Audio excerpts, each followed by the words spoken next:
Ángel, ¿a dónde se nos fue de vacaciones, oiga?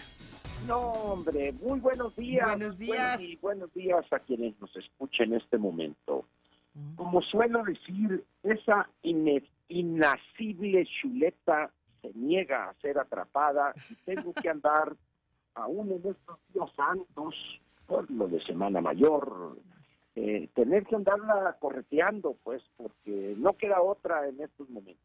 Me parece Esa es la razón perfecto. por la cual no pude asistir, no pude estar allá contigo en cabina, pero mañana ahí estaré como prácticamente todos los días. Gracias, don Ángel. Pues lo Muy bien, escuchamos. perfectamente, gracias. Primeramente un apunte o dos muy rápidos. Tal y como dije ayer, este sainete o esta obra se ha convertido el afán del presidente de que las gasolinerías más baratas y las más caras, pues ha resultado, tal y como dijimos ayer, un completo fiasco.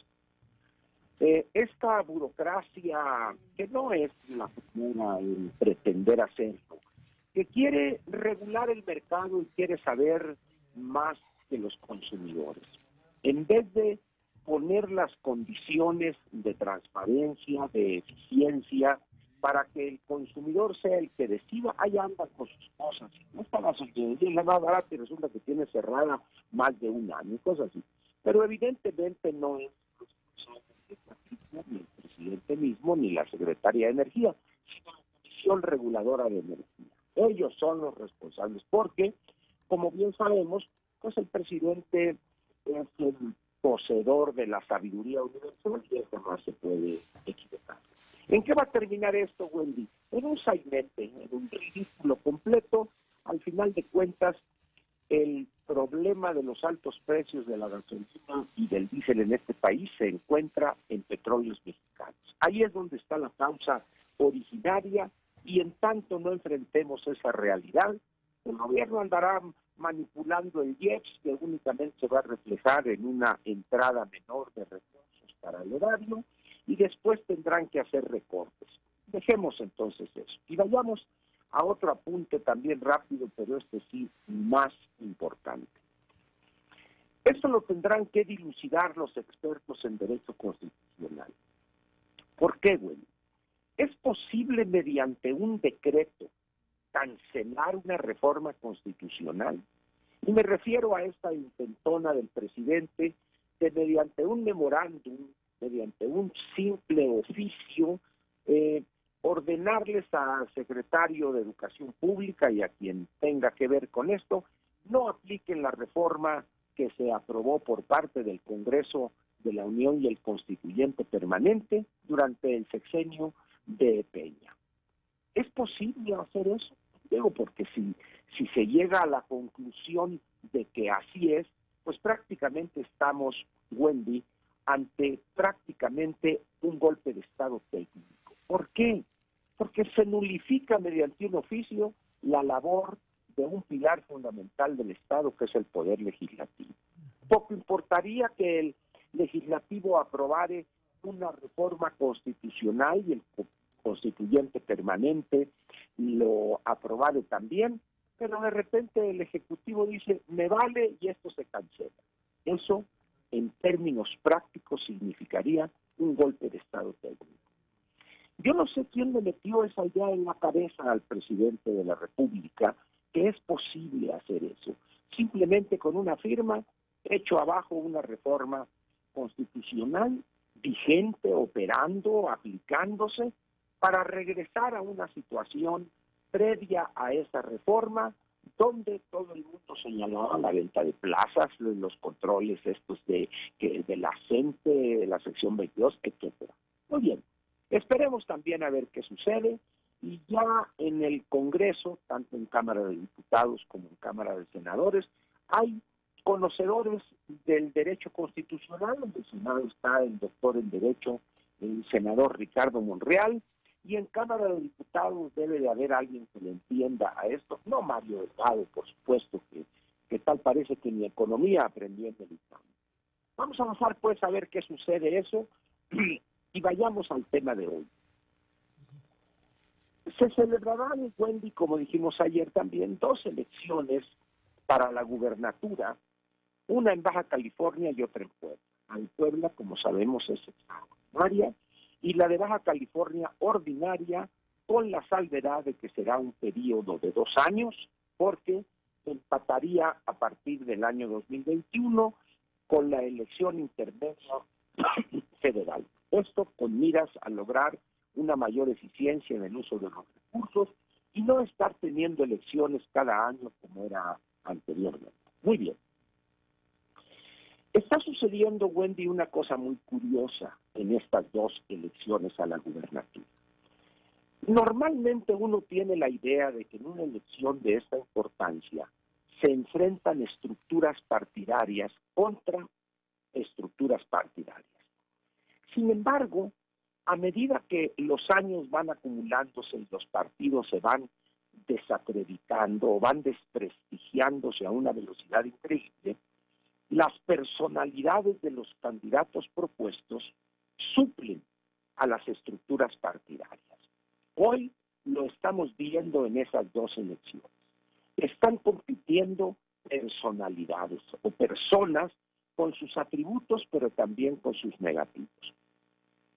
En Baja California está un político muy cercano al presidente actual, el ingeniero Jaime Bonilla, un hombre que es senador con licencia, ha sido diputado federal, un empresario exitoso, y se enfrenta a un panista que ha tenido experiencia administrativa en el gobierno federal y un hombre que desde el principio mismo, desde su video de presentación, utiliza palabras, Wendy, que no debemos olvidar.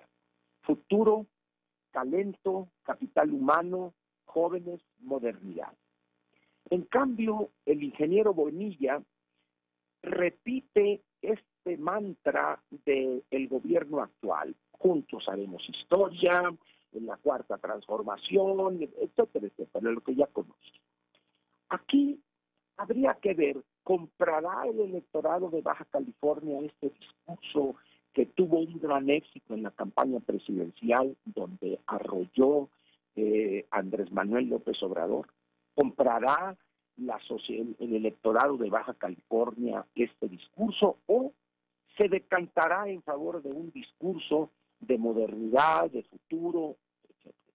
Esas 2 personalidades se enfrentarán y veremos en los debates, si es que se llevan a cabo, cuando menos 1 o 2, y ahí veremos lo que cada uno de esos 2 candidatos es, no los partidos que los apoyan.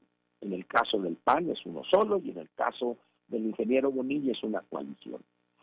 Hay que decirlo para terminar Baja California, que el electorado está separado en 3 tercios muy claros. 40% los menores de 40 años y los mayores de 65, 30% y el otro 30% entre 40 años y 50, 55 años o 60 años. Es decir, y esta composición demográfica del padrón es muy similar a la que priva en Puebla, donde, ahora sí, entremos a Puebla, una elección más interesante para la clase política aquí en la Ciudad de México, simplemente por la cercanía. La tragedia que llevó a la muerte a la gobernadora y a su señor esposo, que era senador, coordinador de la fracción del PAN en el Senado.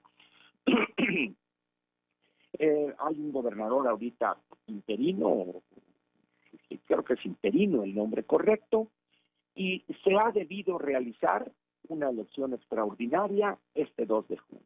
Muy bien. Y ahí otra vez, Wendy, 2 personalidades se enfrentan. La primera, la más fácil de describir, es la de Miguel Barbosa. Un hombre chapado a la antigua en términos políticos, un trapecista de la más rancia tradición política mexicana, que si uno entra a YouTube encontrará las peores burlas y ofensas y ridiculizaciones de aquel entonces López, donde Barbosa desde la tribuna del Senado, cuando tenía todo el poder, era presidente de la mesa directiva, coordinador de su fracción, se burlaba de una manera vulgar, un tanto vulgar, sarcástico, de López Obrador.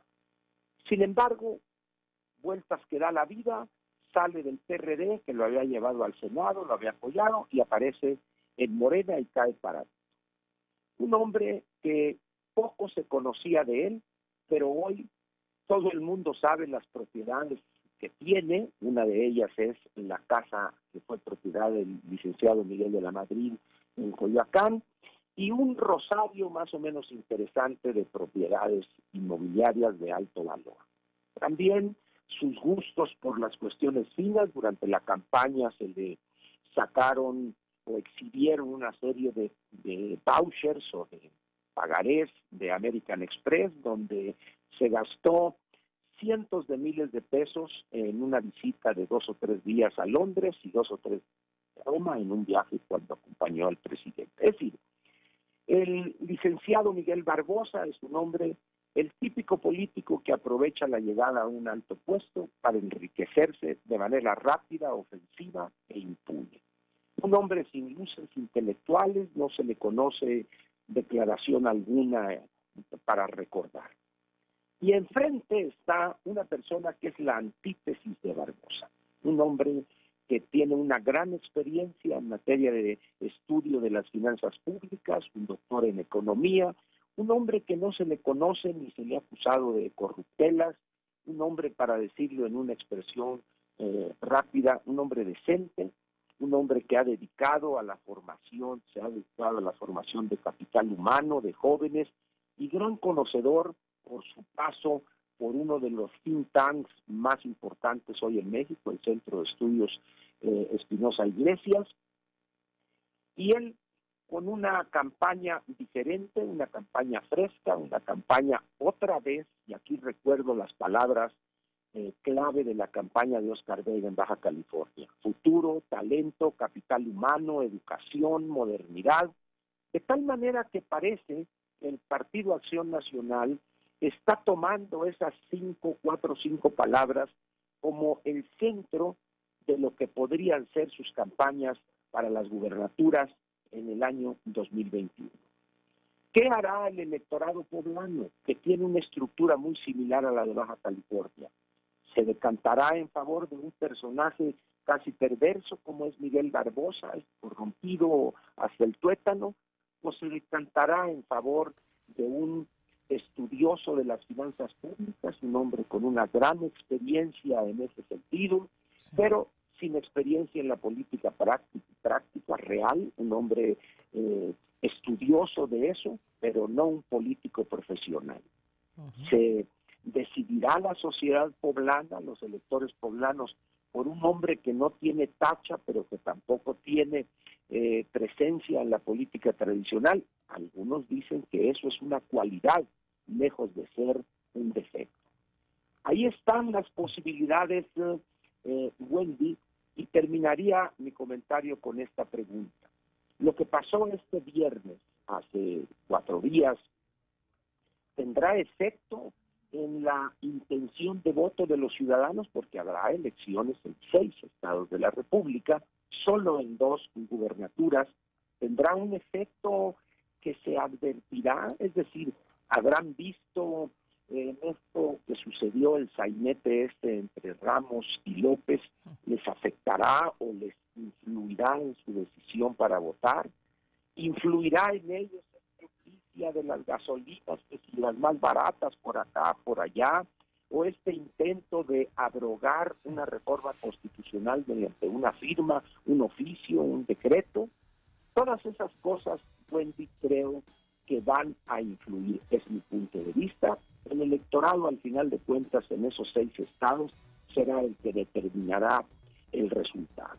Al final de cuentas, Wendy, si Morena es derrotada en estas 2 elecciones en la gubernatura, tanto en Baja California como en Puebla, inevitablemente obligará al presidente a un reacomodo profundo de su gabinete, de su gobernación y, por supuesto, también del liderazgo de su partido, donde, de perder, de ser derrotado en esas 2 elecciones, los días de la señora Citlali Ibáñez estarían contados.